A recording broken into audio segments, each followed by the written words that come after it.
right, Kalen DeBoer, what were you thinking when you took this job? Welcome into the Voice of College Football. Appreciate you stopping by for the best in discussion, debate, and analysis. Alabama had a horrific, terrible, disastrous 9-4 season under Kalen DeBoer. Of course, the first after the greatest of all time, Nick Saban, called it quits. And Nick Saban never had a season like this past 2007, his first year in Tuscaloosa. Always contending for SEC championships. SEC championships, always contending for the national title, to the extent that in 2023, I believe Alabama fielded its worst team since 2008. Even better was the 2010 team that lost 3 games. From a talent perspective, Alabama has been showing cracks in recent years under Nick Saban, but they were still good enough in 2023. Consider this, to come that close, overtime, one play away from going to the national championship game and being a prohibitive favorite against Washington to win said national championship. So Alabama fell hard last year under DeBoer. Nick Saban never lost games to the extent that Kalen DeBoer did last year to Vanderbilt. That had not happened since 1984, I believe was the year. Lost to Oklahoma, a team that couldn't score against anyone. 24-3, lost by 3 touchdowns in Norman. Look at Nick Saban's record. When he lost games, he lost to the best teams in the country, and he lost close. He did not lose these kind of games. It was horrific. It was bad to watch. Alabama football took a tumble. Still, they came that close to the playoffs at 9-3. Like Saban, DeBoer also is a winner. Not to that extent, of course, but a multi-champion at the FCS level. On to Fresno State, where he lifted the Bulldog program. To Washington in the big time. 25-3 in 2 seasons with the Huskies, including the aforementioned national championship game appearance. DeBoer is not going to take 2024 lightly. He was embarrassed as well. He has called out his players to say, we need to fight back and show who we are. And it's not going to hurt that DeBoer's got his old offensive coordinator back, Ryan Grubb, back from the NFL in 1 season with the Seattle Seahawks.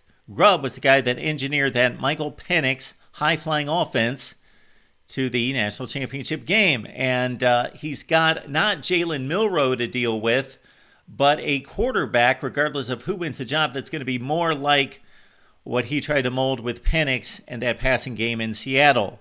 Who's going to win this quarterback battle? If I had any spring camp to visit and then also August camp to check out a quarterback battle, this would be the one. Ty Simpson's in place as a 2022 5-star who's thrown 50 passes at Alabama that were meaningless, never in competitive time against good teams.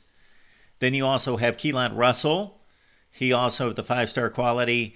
And then also Austin Mack. Don't forget about him transferring with DeBoer from Seattle as a top 50 overall player in his class. Quite the battle.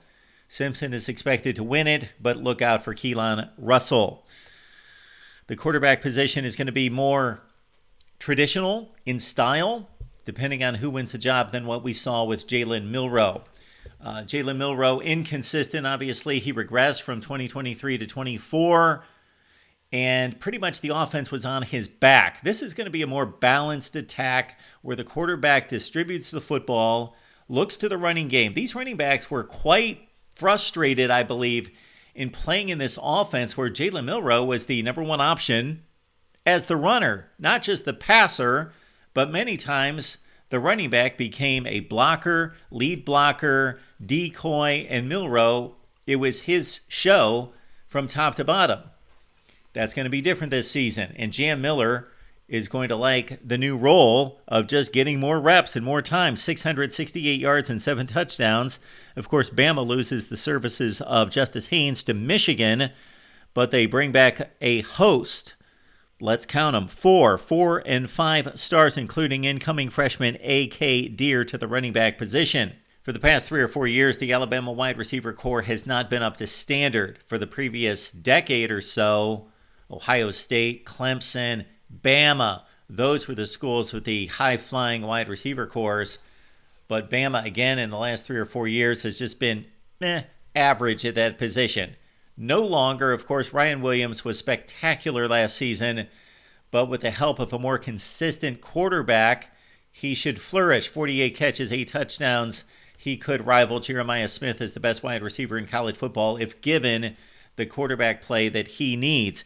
Jeremy Bernard is basically a true professional. Route runner, excellent player, took control of the position and was the main target for the Tide down the stretch with 50 receptions.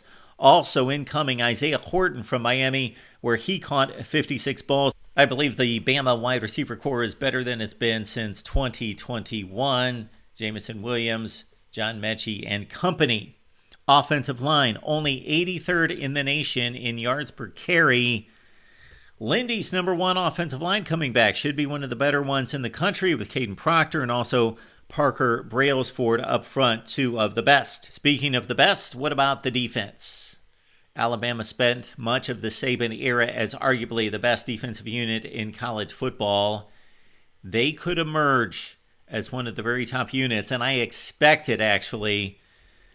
Cade Womack is back as defensive coordinator, of course, from South Alabama. And look at this secondary.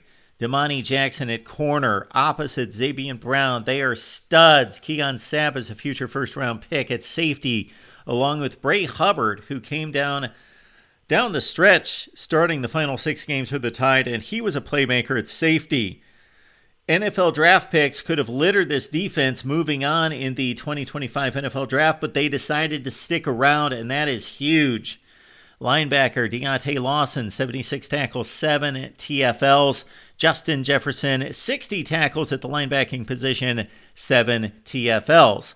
Up front, Tim Keenan, he could have gone to the NFL, as well as LT Overton. Overton, 43 tackles, 3 tackles for loss, and 2 sacks. Tim Keenan had 8 tackles for loss among his 40 total tackles. The defense is loaded, and I say it once again, it could arguably be the best in college football. Bama needs to replace its place kicker. In steps Connor Talty. Now let's check out the schedule. Always difficult in the SEC, although there are some bright spots for Bama here in missing some of the top teams in the conference, and also taking on 2 power programs in September, but not as difficult as it would have been in other years. Speaking of Florida State and Wisconsin, no, this is not vintage Florida State, but should be much better than 2-10. But don't expect Mike Norvell's 2023 team to show up with Keon Coleman and Jared Verse and company at 13-1. So Bama challenged at Florida State possibly, but they will be a decided favorite to knock off the Noles. They are a much better team. We're talking top 10 team in the country at Bama, talking top 40 team in the country at Florida State. Bama bludgeoned Wisconsin at Camp Randall Stadium 42-10. They've got them in Tuscaloosa. And again, this would be a much more daunting task to take on Florida State and Wisconsin twice in 3 weeks in other seasons, say circa 2015. No Texas A&M, no Ole Miss or Florida on the schedule. The SEC openers at Georgia, of course, Bama won that game with a huge first half and held on for dear life against the Bulldogs last year. After that legit 2 out of 3 games, though, where Bama will have to generally play 4-quarter games against, you would think, Florida State and Wisconsin, or at least 3+ quarter games against those 2 teams. They then have to march into Athens, so they're going to be a bit beat up at that point. So that could be a difficult assignment, of course. No light touches, of course, in the conference, but we mentioned all the teams that Bama misses. This stretch right here is by far the toughest on the schedule. Tennessee, South Carolina, LSU, and Oklahoma consecutive weeks. And then a couple weeks later, they close at Auburn. Missouri could be sneaky on the road. Bama just destroyed the Tigers last year 34-0 when Brady Cook was hobbled. Now they go to Columbia, and again, that could be what the proverbial trap game as Bama looks to close out with one more win this season. They got to get that one more win to get to 10. I believe they get the job done. Bama at 9-3 last year, missed the college football playoffs, put them in this time at 10-2, 6-2 in the SEC as they win both the Florida State and Wisconsin games. Your comments and questions down below. We march ahead with our college football predictions across the country. Check out the other videos from the SEC and elsewhere. Remember, the College Football Show is every day, Monday through Friday at 4 p.m. Eastern Time. Join the chat, join the discussion, the trash talking, and give me a call right here at the Voice of College Football.